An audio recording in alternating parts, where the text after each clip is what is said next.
ভাঙায় মাথা ভাঙা আজাদ হিন্দ সংঘ ৬৩ বছরে এবার থিম পূর্বাভাস, বিশেষ আকর্ষণ রূপোর প্রতিমা। সেই প্রতিমার ঝলক দেখতে চাই। প্রতিনিধি রাজেশ রয়েছেন সঙ্গে। রাজেশ, দেখো এই মুহূর্তে আমরা দাঁড়িয়ে রয়েছি মাথা ভাঙা আজাদ হিন্দ সংঘ পুজো মণ্ডপের সামনে। এবছর আজাদ হিন্দ সংঘের ৬৩তম বর্ষ এবং পুজোর থিম হচ্ছে পূর্বাভাস। অর্থাৎ করোনা আবহের পরও সাধারণ মানুষ যে প্রকৃতি থেকে শিক্ষা নেয়নি, সেই বিষয়টাই কিন্তু তারা ফুটিয়ে তুলেছেন এই থিমের মাধ্যমে। এবং বিশেষ আকর্ষণ যেটা রয়েছে রূপোর প্রতিমা। সন্ধ্যা নামার সাথে সাথেই কিন্তু সাধারণ মানুষ এই পুজো মণ্ডপে ভিড় জমাচ্ছে। রাত বাড়ার সঙ্গে সঙ্গে সাধারণ মানুষের ঢল নামবে মাথা ভাঙা আজাদ হিন্দ সংঘের এই পুজো মণ্ডপে। এবং আগামী দিনগুলোতে অষ্টমী নবমীতে রাতভর দর্শনার্থীরা এই পুজো মণ্ডপে আসবে এই মণ্ডপ দেখতে এবং প্রতিমা দেখতে, এমনটাই কিন্তু আশা করছে এই আজাদ হিন্দ সংঘের পুজো কমিটির সদস্যরা। বেশ,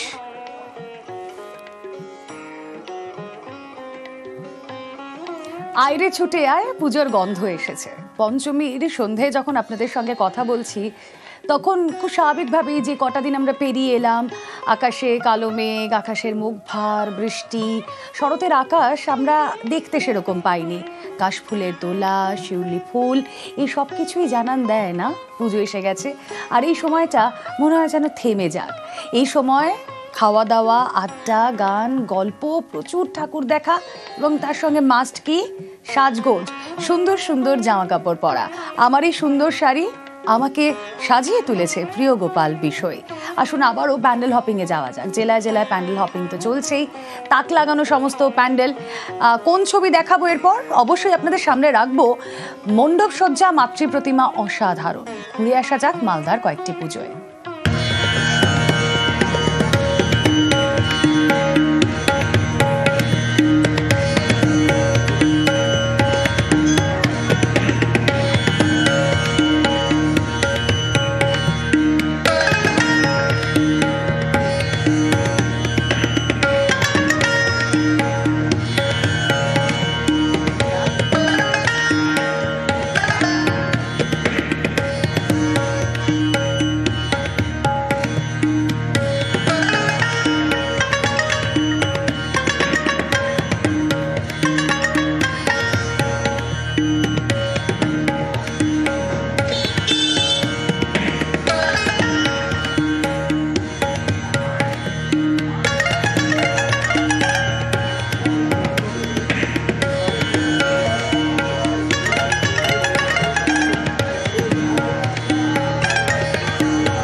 এবার আপনাদের সরাসরি দেখাচ্ছি বেলুর মঠ। তিথি অনুযায়ী ষষ্ঠী পড়ে গিয়েছে।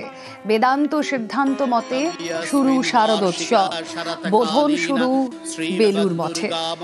বোধন কথার অর্থ জাগরণ বা জাগ্রহ করা, মানে দেব দেবীদের নিদ্রাকালের অবসানে নিদ্রা ভঙ্গের এই উদ্যোগ।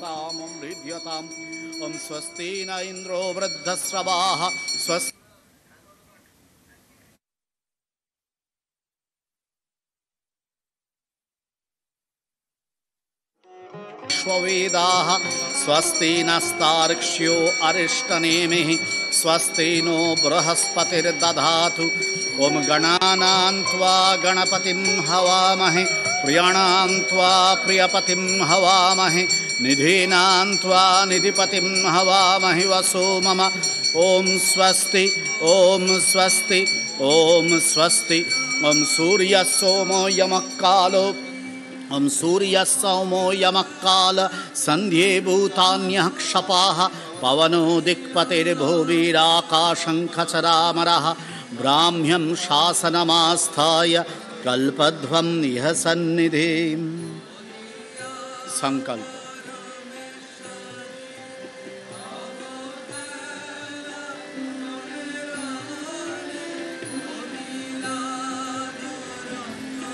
বেদান্ত সিদ্ধান্ত মতে শুরু শারদোৎসব। বেলুড় মঠের ছবি আপনাদের দেখাচ্ছি। ষষ্ঠী বোধন থেকেই শারদোৎসবে শুরু হয় বেদান্ত সিদ্ধান্ত মতে। আজ তাই ষষ্ঠীর বোধন শুরু বেলুড় মঠে। বাংলায় দেবীর বোধনের সঙ্গে রামায়ণের যোগ রয়েছে, আপনারা জানেন। রাবণের বিনাশের জন্য শোনা যায় রামচন্দ্র শরৎকালে দেবীর আরাধনা করেছিলেন, যা নিয়ম অনুযায়ী অকাল বোধন। শারদীয় পুজোয় ষষ্ঠীতে বোধন মন্ত্রে এই বিষয়ের উল্লেখ রয়েছে। পুজো করার আগে বোধন করে দেবীর নিদ্রা ভঙ্গ করেছিলেন বলে রামায়ণে কথিত আছে। দেবীর বোধন থেকেই শুরু হয় মায়ের আরাধনা, নানা আচার উপাচার। ষষ্ঠী তিথিতেই দুর্গা মুখের আবরণ উন্মোচন করা হয়। ষষ্ঠীর এই বোধনের শুরুতেই যে ছবি আপনারা দেখলেন, সংকল্প করা হচ্ছে, অর্থাৎ কল্পারম্ভ। ষষ্ঠীর সকালে কল্পারম্ভ দিয়ে শুরু হয় মা দুর্গার বোধন। তারপর দশভূজার সামনে গোটা পুজো পর্বে কোনো বিঘ্ন না ঘটার প্রার্থনা করা হয়। ঘট এবং জলে পূর্ণ একটি তামার পাত্র মণ্ডপের কোণে স্থাপন করে সেখানে দুর্গা ও চণ্ডীর পুজো করা হয়। তারপরই শুরু হয় দুর্গার বোধন। এছাড়াও বোধনের পরে থাকে অধিবাস, আমন্ত্রণের পর্ব।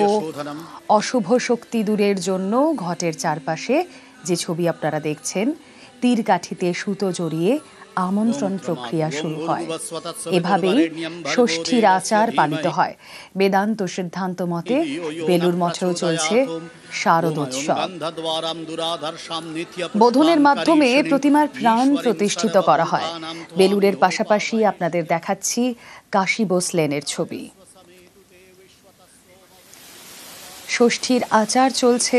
বোধনের মাধ্যমেই মনে করা হয় পুরাণ মতে বোধনের মাধ্যমে প্রতিমার মধ্যে প্রাণ প্রতিষ্ঠিত হয়।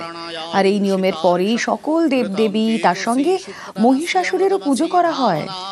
ষষ্ঠীর সেই বোধনের ছবি আপনাদের দেখাচ্ছি বেলুড় মঠ এবং কাশী বোস লেন থেকে সরাসরি।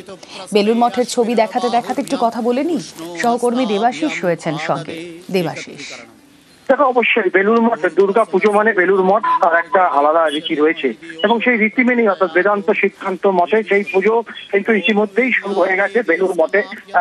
আমরা জানি আজকে হয়তো পঞ্চমী আছে, কিন্তু তাদের যে একটি আলাদা সিদ্ধান্ত মত রয়েছে, সেই মতেই তারা কিন্তু পুজো করে আছেন। এবং সন্ধ্যা আরতি, আজকে সন্ধ্যা আরতির পর ঠাকুর শ্রী রামকৃষ্ণ দেবের যে সন্ধ্যা আরতি, সেই সন্ধ্যা আরতির পর থেকেই কিন্তু শুরু হয়ে গেল বেলুড় মঠের শারদোৎসব। কার্যত সন্দীপা বা বোধন, সেই বোধন দিয়েই পুজো শুরু। আর তারপরেই তুমি বলছিলে এরপরে অধিবাস রয়েছে, সব রয়েছে। এবং সবচেয়ে বড় বিষয় হচ্ছে বেলুড় মঠে কিন্তু ইতিমধ্যেই মানুষের ভিড়, অর্থাৎ বহু মানুষের ভিড় জমেছে বেলুড় মঠ এলাকায়। তার কারণ বেলুড় মঠের পুজোর একটা আলাদা একটা ঐতিহ্য রয়েছে। এবং আমরা জানি বেলুড় মঠেই কিন্তু প্রথম বা রামকৃষ্ণ মঠ ও মিশন থেকে শুরু হয়েছিল কুমারী পুজো, যা আগামী অষ্টমী পুজোতে সেই কুমারী পুজো হবে। তাহলে বেলুড় মঠের পুজো, এবং তার জন্যই প্রস্তুত গোটা বাংলা, আর বাংলাকে উপহার দিতে প্রস্তুত বেলুড় মঠ। একেবারে বেদান্ত সিদ্ধান্ত মতে বেলুড় মঠে ষষ্ঠীর বোধন শুরু হয়ে গিয়েছে। কল্পারম্ভ, তারপর অধিবাস, নানা উপাচারের মধ্যে দিয়ে চলছে ষষ্ঠীর বোধন। কাশী বোস লেনের ছবি আপনাদেরকে দেখাচ্ছি। প্রতিনিধি বিশ্বজিৎ রয়েছেন সঙ্গে। বিশ্বজিৎ, দেবীর বোধনে উৎসব শুরু, সেই ছবি আমরা দেখাচ্ছি কাশী বোস লেন থেকে। একদমই, অর্থাৎ অশুভকে নাশ করতে যে দেবী দুর্গাকে আহ্বান করা হয়েছিল, সেই আহ্বানকে স্মরণ করে সেই আহ্বানের রীতি অনুযায়ী এই মুহূর্তে কাশী বোস লেনেও সেই একই মতে এই যে বোধন প্রক্রিয়া শুরু হয়েছে।